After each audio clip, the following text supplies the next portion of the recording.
Good morning class, how are you all. बेटा आज से हम अपना स्टार्ट करेंगे न्यू चैप्टर स्टार्ट करेंगे। डॉक्टर जगदीश चंद्र बसु, ये एक वैज्ञानिक थे, इनके बारे में हम ये चैप्टर पढ़ेंगे और पेज नंबर है 67। अब आपकी एग्जाम खत्म हो गई, अब हम ये एनुअल कोर्स स्टार्ट कर रहे हैं। मैक्सिमम कोर्स तो हमारा हो गया है, अब एनुअल कोर्स के जो चैप्टर हैं उनमें है जगदीश चंद्र बसु, जो हम आज स्टार्ट कर रहे हैं।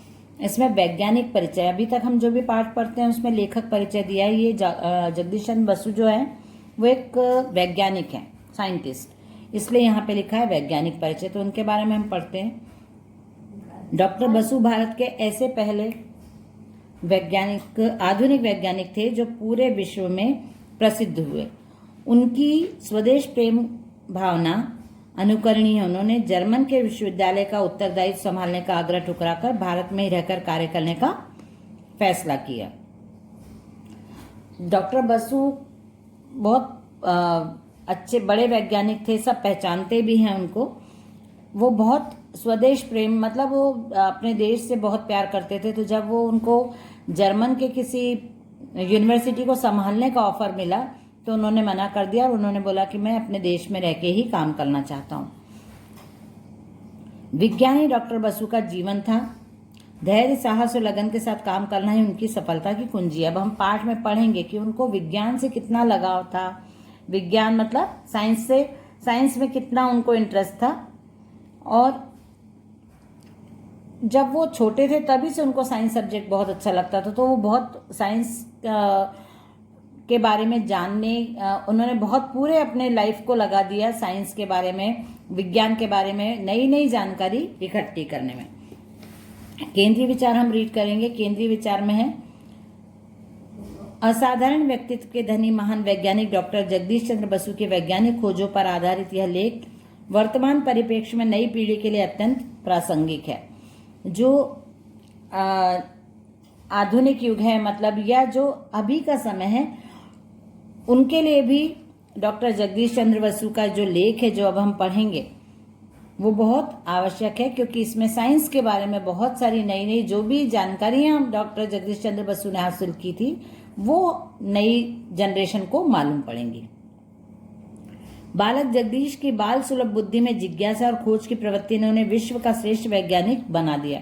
उनके मन में बहुत सवाल आते थे साइंस को लेके, बहुत सारी क्वेश्चंस आते थे साइंस को लेके। तो उन्होंने बहुत साइंस के बारे में बहुत सारी जानकारियां नई नई निकाल के और साइंस के बारे में इतनी सारी जानकारियां दी हैं देश को, इतनी सारी खोज करी है साइंस को लेके कि वो पूरे विश्व में प्रसिद्ध हो गए और विश्व का सर्वश्रेष्ठ वैज्ञानिक उनको उनके काम ने बना दिया। बचपन में अपनी मां के द्वारा संध्या समय गेंद खेलने,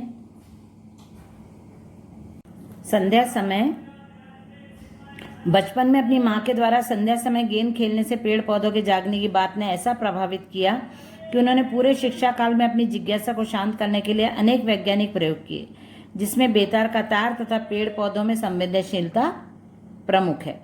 एक बार बचपन में जब वो खेल रहे थे तो उनकी माँ ने, वो गेंद से खेल रहे थे तो पेड़ पे जा रही थी गेंद, तो उनकी माँ ने उनको मना किया कि आप पेड़ों को शाम के समय हाथ मत लगाओ, पेड़ सो रहे हैं। तो ये बात सुन के उनको बहुत जिज्ञासा हुई कि क्या पेड़ पौधे भी सोते हैं, क्या पेड़ पौधे भी हमारे तरह होते हैं, क्या उनमें भी जीवन होता है। ये सब उनके जिज्ञासा, मतलब उनके मन में ये सब प्रश्न आ रहे थे। तो अपने मन के ये क्वेश्चंस के आंसर देने के लिए उन्होंने बहुत वैज्ञानिक प्रयोग किए, बहुत एक्सपेरिमेंट्स किए और उसके बाद उनको एक्सपेरिमेंट्स करने के बाद उनको साइंस के बारे में बहुत सारी नई नई चीज़ें पता चली, नई नई बातें पता चली और इन सब की वजह से उनको भारत में ही नहीं पूरे विश्व में सर्वश्रेष्ठ वैज्ञानिक के रूप में उनको जाना जाता था। पेड़ पौधों में संवेदनशीलता, मतलब क्या पेड़ पौधों को भी दर्द होता है, पेड़ पौधों को भी भूख लगती है, पेड़ पौधों को भी बुरा लगता है, क्या उनमें भी संवेदना है, फीलिंग्स हैं क्या, ये सब चीज़ें उन्होंने साइंस के थ्रू पता लगाई। अब हम स्टार्ट करते हैं चैप्टर। संध्या का समय था। एक बालक अपने बगीचे में गेंद खेल रहा था। गेंद उछलकर लताओं में अटक गई। बालक एक लकड़ी से उसे गिराने लगा। तभी उसकी माँ ने कहा, बेटा पौधे सो गए हैं, उन्हें मत जगाओ, गेंद सवेरे निकाल लेना। ये मैंने अभी आपको पढ़ के बताया था, ऊपर भी सेम चीज़ थी कि उनकी माँ ने उनको मना किया कि गेंद आप मत निकालो पेड़ से, क्योंकि पेड़ सो गए हैं। माँ की बात सुनकर बालक सोचने लगा कि अगर पौधे हमारी तरह सोते जागते तो उनमें भी हमारी तरह प्राण होंगे। पौधों को पानी देते समय वह सोचता, क्या पौधे पानी और भोजन पाकर प्रसन्न होते हैं? वो प्लांट्स में माँ उनकी बोलती होगी कि आप प्लांट्स में पानी डालो, तो वो पानी भी डालते थे। उनको लगता था कि ये पेड़ पानी ले रहे हैं, खाना ले रहे हैं, तो इनको कैसा लगता है? अच्छा लगता है। जैसे हमको खाना मिल जाता है, भूख लगती है, हमको खाना मिल जाता है, हमको कितनी खुशी होती। उसी प्रकार जगदीश चंद्र बसु को भी लगा कि पेड़ पौधों को यदि हम पानी देते हैं तो क्या वो खुश होते हैं, क्या वो उसको अच्छे से ग्रहण करते हैं, क्या आकाश में मुड़ते बादलों को देखकर उनका मन भी आनंद से नाच उठता है। फूलों को तोड़ लेने पर या आंधी में डालियों के टूटने पर पेड़ पौधों को भी कष्ट होता होगा। ये सब चीजें, ये सब क्वेश्चन उनके मन में, जगदीश चंद्र बसु के मन में बार बार आते थे कि पेड़ पौधे कैसे रहते हैं, उनको भी बुरा लगता है, उनको भी दुख होता है क्या?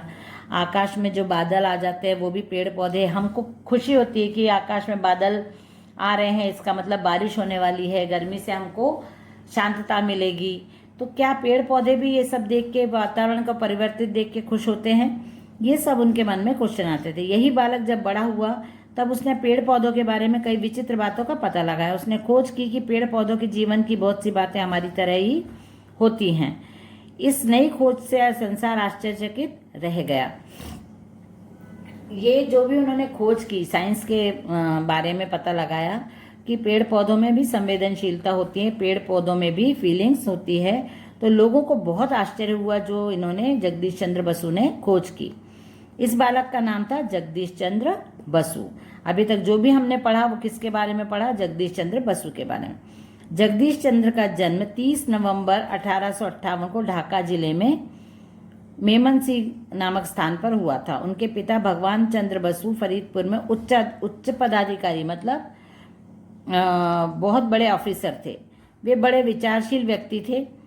पिता से साहस, दृढ़ संकल्प तथा सहानुभूति और माता से भारतीय संस्कृति के प्रति प्रेम के गुणों को ग्रहण कर बालक बसु अपने भविष्य का निर्माण करने लगे।